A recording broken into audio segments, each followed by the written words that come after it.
It looks like this toilet could be moved around in the bathroom like a chair. But it might make more sense when I give you my theory of why it was placed so far away from the wall. Here's a question for you. When you travel to someplace different that's really unique from where you live, do you stay in a hotel that's a same old, same old?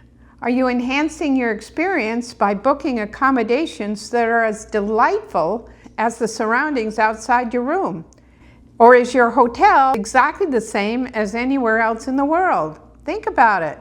It's my philosophy to also pick out unique places to sleep, ones with personality that match the environment.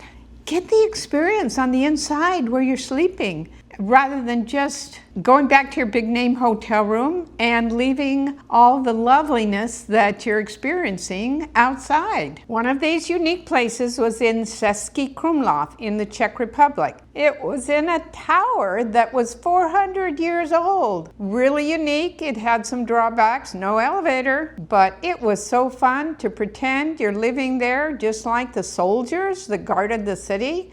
Well, not exactly, but you looked out the same window. I don't know where the original toilet was 400 years ago, but the location of this one was certainly very, very strange. You probably had to sit down on some kind of wooden frame so you didn't have to hover over the hole in the floor. This is the last standing tower in Česky Krumlov, a beautiful city in the Czech Republic. Before I show you my photos from this lovely area, and tell you about the royalty that lived in this castle, tell you about our room and this quaint little toilet. The entry door showed the tower's very thick walls. Of course, an armed guard greeted us inside the tower. We climbed the stairs to our room. No elevators, of course, but we were oohing and awing all the way up. The bedroom was decorated in traditional Czech style. I was wondering if they chiseled into the wall to create this cute little nook. And oh, the breakfast downstairs was fantastic. Nothing beats European bread. So let's take another visit to the bathroom again before we go on our walking tour. Even though this tower was built 400 years ago,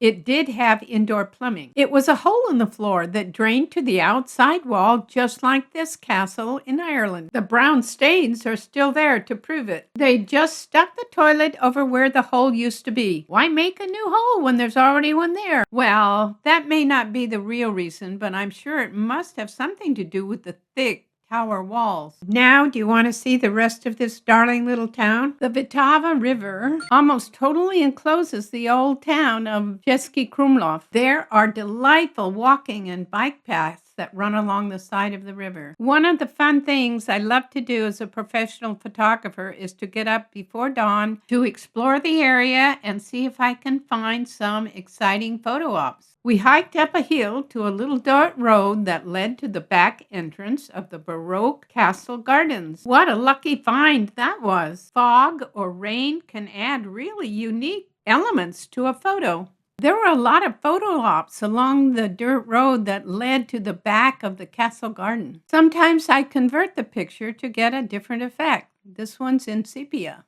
Which reminds me, the Photo Studio Museum of a famous 19th century photographer, Josef Seidel, is in this city. It took a while for the morning haze to burn off, but after that, the weather was gorgeous. Now, I'm going to let you take a little walking tour of Česky Krumlov.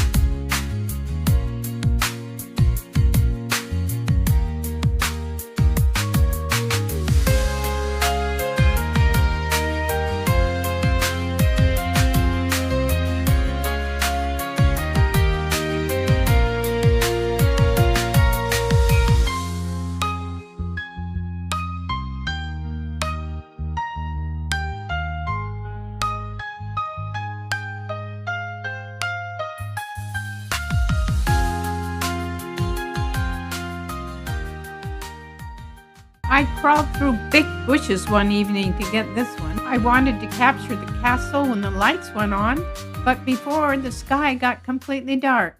Are you just dying to stay in Česky Krumlov? You may be in luck. I see there are still listings available for the tower on booking.com. The history of Český Krumlov goes back to the Stone Age, maybe 70 to 50,000 BC. Slavic tribes started to settle the area in the 6th and 7th century AD. The Vltava River helped it to be a popular trade route.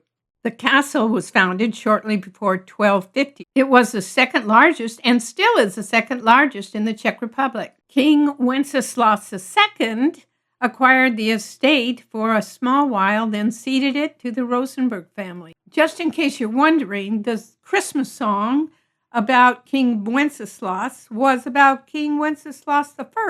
The Rosenbergs caused the town to grow through trade and crafts within the town walls. William of Rosenberg transformed the castle into a major Renaissance center, and he renovated it in the Renaissance style. I'm so in love with all these old images of the town and its surroundings. William of Rosenberg had no children, so when he died, the castle went to his brother Peter. This castle was really tossed around. Peter had no children, so he sold it to Emperor Rudolph II, who gave it to his illegitimate son, Don Julius Caesar. I guess they expected a lot of great things from him. In the very least, he sported a very fine codpiece. The Eggenberg family had the castle for a while and added some beautiful baroque features like the castle gardens. They still exist today, along with a beautiful amphitheater. In the 19th century, the industrialization and development of transport occurred. That's when everything went downhill. Most of the town's fortifications were demolished. Nevertheless, it's now inscribed as a World Heritage Site. One of the good things is that they don't allow any fast food enterprises. When I visit places like this, I like to walk in their shoes, so to speak. Of course, I want the royalty shoes, not the ones that the peasants wore. The castle displays a golden coach that would have taken me on a journey up to the big city of Prague. So now you've met a few of the people that lived over the centuries in this beautiful historic castle of Česky Krumlov. I would love to meet all these people in person. Well, all except one, because he viciously murdered his girlfriend. I don't think I'd like to meet him, but I'm going to let you decide which one it was, and then in a later video, I will tell you more about him. But I'm sorry, you'll just have to wait for that story. So for now, it's Auf Wiedersehen to Česky Krumlov. So until next time, live happy and eat healthy. So it's bye-bye for now.